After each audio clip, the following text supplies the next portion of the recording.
Morning children, how are you all. आज मैं आप लोग का लेसन नंबर 15 नौकर रीड करने वाली हूँ, जिसे आप ध्यान से सुनिए और साथ में रीड भी करिए। इस कहानी के लेखक अनु बंदोपाध्याय जी हैं और इस कहानी में उन्होंने गांधी जी के जीवन चरित्र के बारे में बताया है कि वो कैसे थे और वो क्या क्या काम करते थे और वो कहाँ रहते थे। सभी को मालूम है कि गांधी जी साबरमती आश्रम में रहते थे।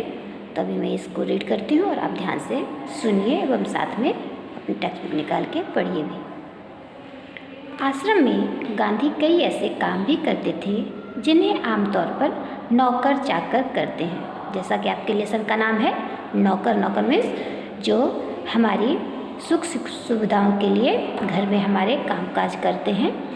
तो उन्होंने अपने काम को ही नौकर का काम यहाँ पे दर्ज किया है, यानी कि शामिल किया है कि वो जो घर में काम करते हैं उसे नौकर के कामकाज के बारे में बता रहे हैं। लेकिन ऐसी बात नहीं है, हम जो अपना काम करते हैं वो नौकर का काम नहीं होता है और नौकर हमारे सहायक होते हैं, ना कि वो हमारे दास होते हैं। तो इस कहानी को अच्छे से समझिए। मैं आगे पढ़ती हूँ। जिस जमाने में वे बैरिस्ट्री से हजारों रुपये कमाते थे, उस समय भी वे प्रतिदिन सुबह अपने हाथ से चक्की पर आटा पीसते थे। चक्की आप जानते हो, पहले के ज़माने में पत्थर के 2 सिल रहते थे जिस पे लकड़ी की हैंडी लगाकर उसे चक्की की तरह मतलब घुमाया जाता था और आटा पीसा जाता था। उसमें चक्की चलाने में कस्तूरबा और उनके लड़के भी हाथ बटाते थे। कस्तूरबा कौन थी? उनकी पत्नी का नाम था। इस प्रकार घर में रोटी बनाने के लिए महीन या मोटा आटा वे खुद पीस लेते थे। साबरमती आश्रम में भी गांधी ने पिसाई का काम जारी रखा। वह चक्की को ठीक करने में कभी कभी घंटों मेहनत करते थे। एक बार एक कार्यकर्ता ने कहा कि आश्रम में आटा कम पड़ गया है। आटा पिसवाने में हाथ बटाने के लिए गांधी फौरन उठकर खड़े हो गए। गेहूँ पीसने से पहले उसे बीनकर साफ करने पर वह जोर देते थे। कॉपिनधारी इस महान व्यक्ति को अनाज बीनते देखकर उनसे मिलने वाले लोग हैरत में पड़ जाते थे। बाहरी लोगों के सामने शारीरिक मेहनत का काम करते गांधी को शर्म नहीं लगती थी। एक बार उनके पास कॉलेज के कोई छात्र मिलने आए। उनको अंग्रेजी भाषा के अपने ज्ञान का बड़ा गर्व था। गांधी ने बातचीत के अंत में वे बोले, बापू, यदि मैं आपकी कोई सेवा कर सकूं तो कृपया मुझे अवश्य बताएं। उन्हें आशा थी कि बापू उन्हें कुछ पढ़ने लिखने का काम देंगे। गांधी ने उनके मन की बात ताड़ ली और बोले, अगर आपके पास समय हो तो इस थाली के गेहूँ बीन डालिए। आगंतुक बड़ी मुश्किल में पड़ गए, लेकिन अब तो कोई चारा न था। 1 घंटे तक गेहूँ बीनने के बाद वह थक गए और गांधी से विदा मांगकर चल दिए। कुछ वर्षों तक गांधी ने आश्रम के भंडार का काम संभालने में मदद दी। सवेरे की प्रार्थना के बाद वे रसोई घर में जाकर सब्जियां छीलते थे। रसोई घर या भंडारे में अगर वे कहीं गंदगी या मकड़ी का जाला देख पाते थे तो अपने साथियों को आड़े हाथों लेते।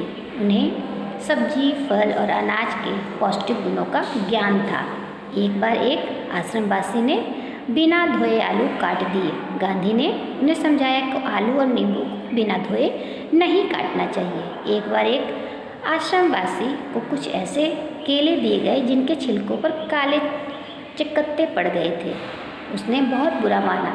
अब गांधी जी ने उसे समझाया कि वे जल्दी पच जाते हैं और तुम्हें खासतौर पर इसलिए दिए गए हैं कि तुम्हारा हाजमा कमज़ोर है। गांधी आश्रमवासियों को अक्सर स्वयं ही भोजन परोसते थे। इस कारण वे बेचारे बेस्वाद उबली हुई चीज़ों के विरुद्ध कुछ कह नहीं पाते थे। दक्षिण अफ्रीका की एक जेल में वे सैकड़ों कैदियों को दिन में 2 बार भोजन परोसने का कार्य भी कर चुके थे। आश्रम का एक नियम था कि सब लोग अपने बर्तन खुद साफ करें। रसोई के बर्तन बारी बारी से कुछ लोग दल बांधकर धोते थे। एक दिन गांधी ने बड़े बड़े पतीलों को खुद साफ करने का काम अपने ऊपर लिया। इस पतीले की पेंदी में खूब कालिख लगी थी। राख भरे हाथों से वह एक पतीले को और खूब जोर जोर से रगड़ने में लगे हुए थे कि तभी कस्तूरबा वहाँ आ गई। उन्होंने पतीलों को पकड़ लिया और बोली, यह काम आपका नहीं है, इसे करने को और बहुत से लोग हैं। गांधी को लगा कि उनकी बात मान लेने में ही बुद्धिमानी, और वे चुपचाप कस्तूरबा को उन बर्तनों की सफाई सौंपकर चले गए। बर्तन एकदम चमकते ना हों तब तक गांधी को संतोष नहीं होता था। तो बच्चों, ये यहाँ तक मैंने आज आपका रीड किया है। तो इतनी देर में आपको ये समझ में आया होगा कि गांधी जी कोई भी काम को छोटा बड़ा नहीं समझते थे और खुद ही सारे काम को कर लेते थे, और दूसरों को भी यही कहते थे कि खुद के काम स्वयं करें, और कोई भी कार्य करने में उन्हें ज़रा भी शर्म नहीं आती थी। तो इसके आगे का पार्ट में नेक्स्ट वीडियो में आपको रीड करूँगी। तब तक आप इस पूरे लेसन को अच्छे से पढ़िए और समझिए। घर में रहिए, सुरक्षित रहिए। Thank you.